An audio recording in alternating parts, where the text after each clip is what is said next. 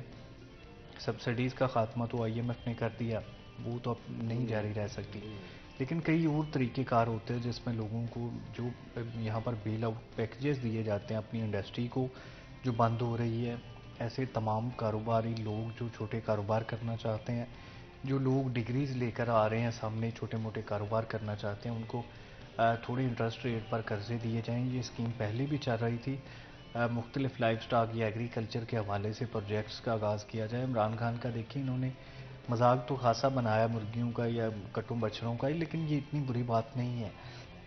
اس کو اگر بڑے پیمانے پر لارج سکیل پر کیا جائے تو اس سے بڑا فائدہ ہو سکتا ہے فارمرز کا، اس میں ملک میں گوشت کی کمی بھی پوری ہو سکتی ہے اور اس کو ایکسپورٹ بھی کیا جا سکتا ہے۔ دیکھیں مرغی اتنی مہنگی اس وجہ سے ہوئی ہے کہ یہاں پر بیف بہت کم ہوتا ہے، اگر اس پہ زیادہ فوکس کر لیا جائے تو یہ بہت بڑی انڈسٹری بن جائے، پورے امریکہ کو یا کینیڈا کو یا دوسرے ممالک کو جو بیف ایکسپورٹ کیا جا سکتا ہے، کیا بھی جا رہا ہے انڈیویجولی، لیکن وہ بہت تھوڑا ہے، اس کو لارج سکیل پر بھی کیا جا سکتا ہے۔ اسی طرح سے دوسرے کاروبار جو ہے وہ ایگریکلچر کے حوالے سے، اسپیشلی کھاد جو ہے بلیک میں ملتی ہے، وہ بڑے مہنگے داموں ملتی ہے، پیداواری لاگت بڑھ چکی ہے ذمہ داری کی، تو اگر یہاں پر بینکوں کے ذریعے، زرعی بینک کے ذریعے ان کو تھوڑے بہت انٹرسٹ دیا جائے، انٹرسٹ پہ لون دیا جائے، ذمہ دار پہ فوکس کریں، تو ایگریکلچر سے اچھا خاصا پیسہ آ سکتا ہے۔ ہم نے کم از کم 8 سے 10 ارب ڈالر کی باہر سے امپورٹس منگوائی ہیں جو ایگریکلچر سے ریلیٹڈ ہے، کم از کم وہ ہماری بچ سکتی ہیں۔ اگر فوڈ میں دیکھیں خود کفیل ہو جاتے ہیں تو بھی بڑی بہتری کی علامت ہے، بڑی بہتری آ سکتی ہے، کیونکہ وہ کم از کم ہمیں فوڈ آئٹمز بھی باہر سے نہیں منگوانی پڑیں گی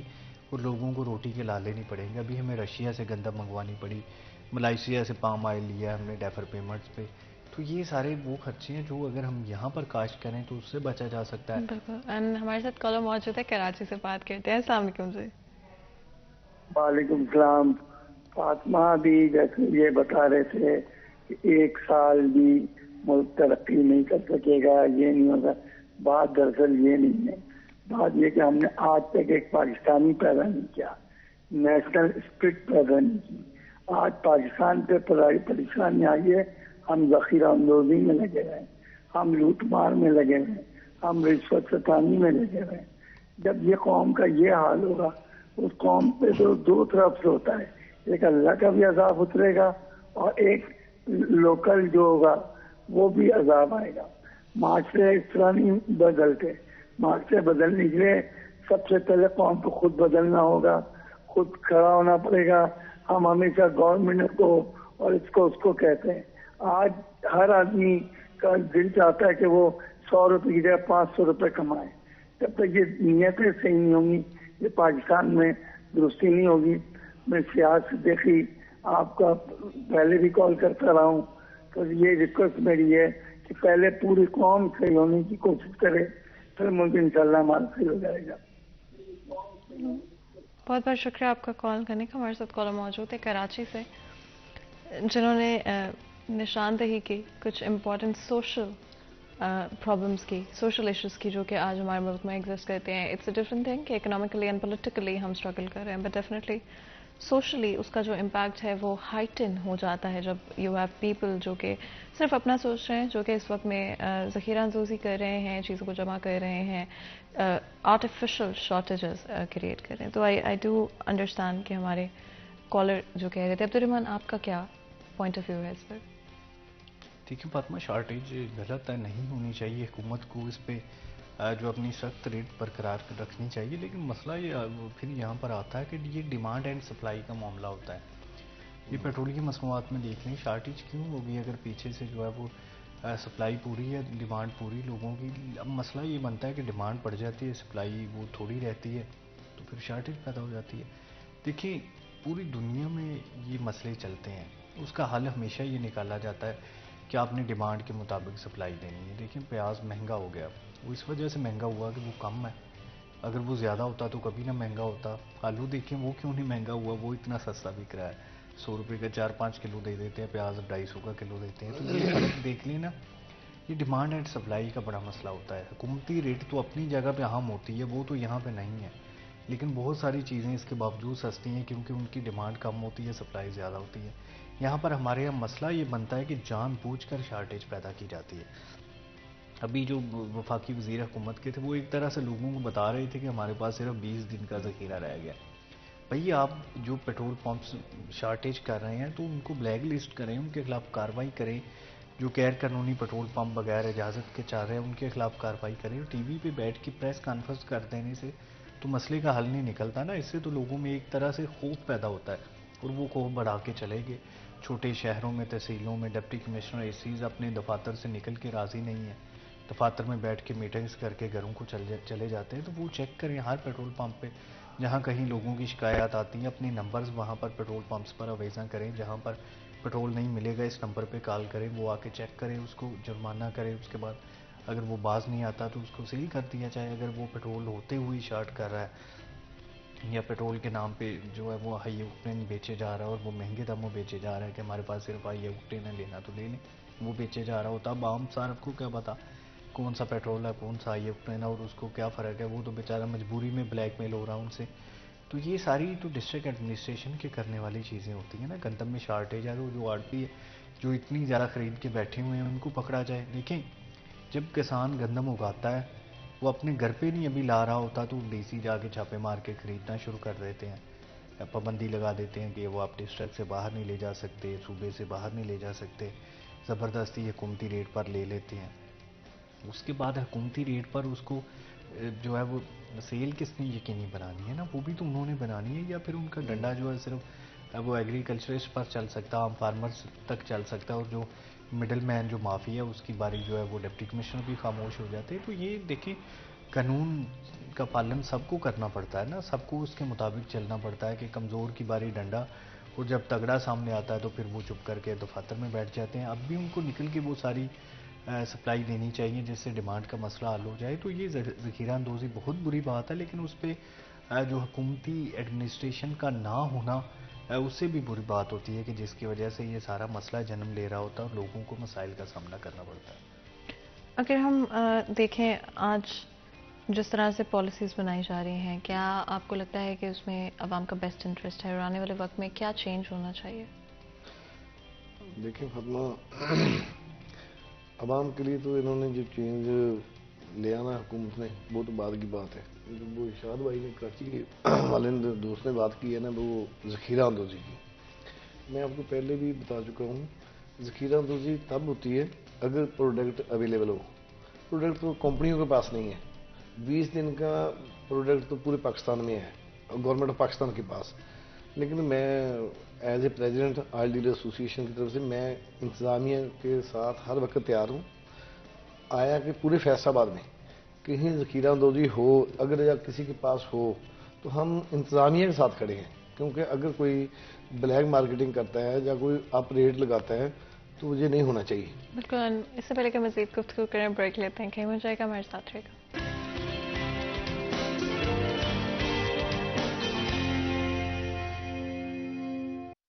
چنیوٹ شہر کے دل فیصل آباد سرگودا روڈ پر واقع دین گارڈنز چنیوٹ جدید ترین سہولیات زندگی, کشادہ سڑکیں, گیٹڈ کمیونٹی, جامع مسجد اور دیگر بے مثال سہولیات کی فراہمی کے باعث تیزی سے مکانات کی تعمیر اور رہائش کا سلسلہ جاری. 3 سال کے دوران پلاٹس کی مارکیٹ ویلیو میں 300% تک اضافہ, محدود رہائشی اور کمرشل پلاٹس دستیاب ہیں.